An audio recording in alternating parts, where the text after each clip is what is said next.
आज मैं आपको एक कमाल का सीक्रेट बताने वाला हूँ। ऐसा सीक्रेट जो ज़्यादातर एस्ट्रोलॉजर्स को भी नहीं पता, लेकिन इसके लिए आपको अपनी कुंडली खोलनी होगी। कुंडली में भी क्या, लग्न कुंडली, जिसे आप अंग्रेजी भाषा में कहते हैं D1 चार्ट। जब आप अपनी लग्न कुंडली खोलेंगे तो आप पाएंगे कि कुंडली के किसी न किसी भाव में गुरु बैठे हैं। हिंदी में देख रहे हैं तो गुरु, अंग्रेजी में देख रहे हैं तो जुपिटर। अब एक कॉमन बात जो सबको पता है वो ये कि गुरु के पास 3 दृष्टियां होती हैं, यानी गुरु आपकी कुंडली के जिस भाव में बैठेंगे वहां से 5वां, 7वां और 9वां घर वो देख लेंगे।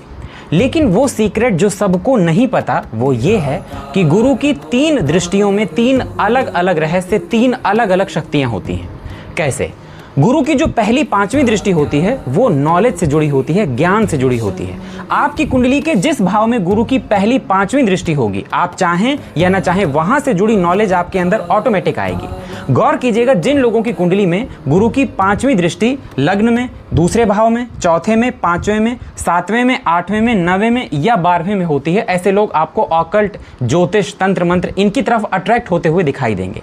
कई बार ऐसे लोग हीलिंग की तरफ बहुत अट्रैक्ट होते हैं। आप गौर कीजिएगा, जो लोग बहुत अच्छे सोल हीलर होते हैं उनकी कुंडली में जुपिटर की कुछ ऐसी ही कंडीशन देखने को मिलती है, यानी पहली 5वीं दृष्टि ज्ञान से जुड़ी हुई है।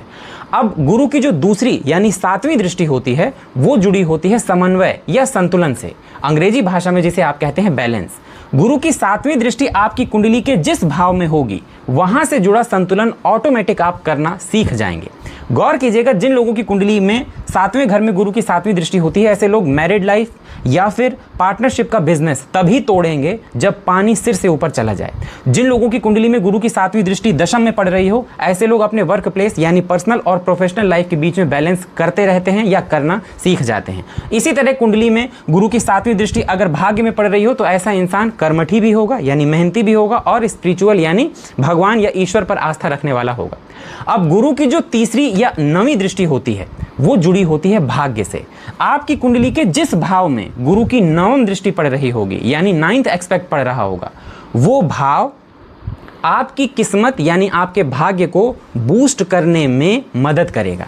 मैं ये नहीं कह रहा कि गुरु की 9वीं दृष्टि जिस भाव में होगी वहीं से आपका भाग्योदय होगा। मैंने कहा जिस भाव में गुरु का 9th एस्पेक्ट होगा वो ये बताएगा कि आप अपने भाग्य को और कैसे आगे बढ़ा सकते हैं।